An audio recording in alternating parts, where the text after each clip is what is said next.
Let's say you want to become a game developer, or you want to be hired by an IT company, but you know nothing about coding, you know nothing about game design or application creation or how to code or how to create characters or environments. So let's say you know nothing about this industry at all.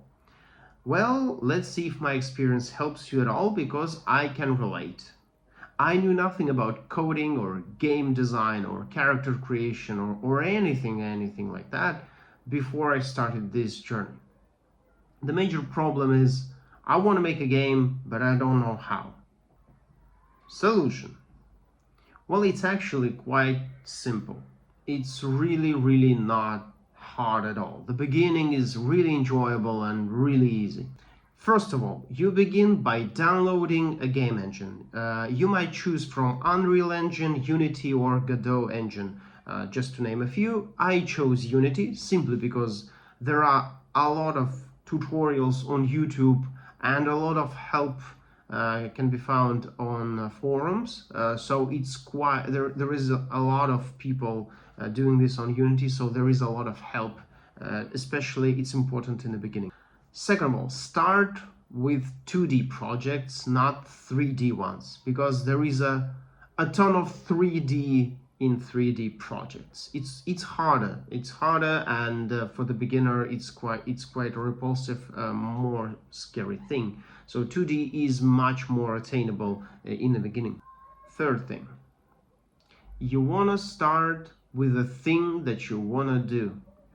Not a game, not a AAA game, not a multiplayer game, and not even a game at all. You want to start with a thing. You want something to happen. What would it be? A one simple thing.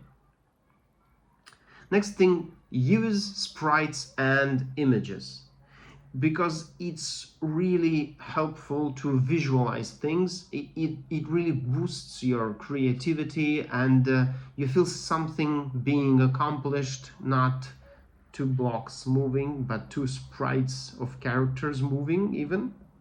It helps a lot. It makes it more beautiful, it makes it pop, even though it has no functionality. You have a few images, but it's really more fun. It feels like a game already. Start with engine's physics. So it was really enjoyable to put just two colliders on objects, two rigid bodies, and then see them interact. Objects fall, objects bounce off of each other, they do all sorts of things when interact. And you already feel like something's happening. You have images, you have physics, and something is already going on. So you can already feel like you're doing something. Don't start with Match 3 or Tetris types of games, all sorts of games like that. They only look simple on the outside. They're simple to play, but they are really not simple to make. They're not easy to make. You start by making some sort of shooter, for example, jumper shooter or anything else like that, and it's much more attainable and easy to get than Match 3 games or Tetris like. Next thing you want to do is, well, learn how to move the character. Most games have some sort of movement, so begin with that. Begin with moving a character. It's actually not a lot of code involved. It's quite simple in Unity, let's say. It's not that hard, but it's already basics for some sort of game. And you take it from there. You add shooting mechanics, you add jumping mechanics, you try to find something, you try to find some sort of score, you try to find some sort of, moving backgrounds so you can run across it, or anything else, anything that you might want to do. It won't be groundbreaking, it won't be original, and it doesn't have to be. It doesn't have to be a game, it doesn't have to be a full project, it has to be a really small thing. Don't make a AAA game, don't make a multiplayer game, open world game from the beginning. Make it really small. I can't stress this enough, because even when you aim small, you end up big, because creativity takes you places, you want to incorporate some ideas, you want to learn something, and your project grows until to the point where you think, oh, I'm tired of this project.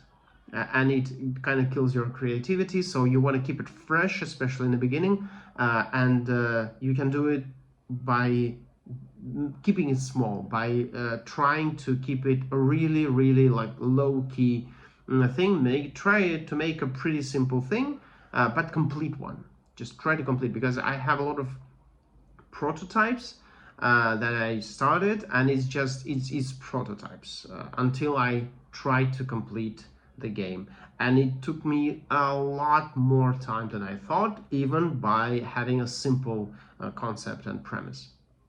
Tell me if you need some help in the beginning. Maybe you'd like to have some sort of tutorials about anything that you might, about game design or about coding. Tell me in the comments below if it's something that you might be interested in. If so, I will try to accommodate that. In the meantime, please wishlist my game on Steam. You can play the free demo right now. Give me your feedback. It'd be really helpful for me to have your feedback. It'd be really nice. And wishlist on Steam, and follow for more.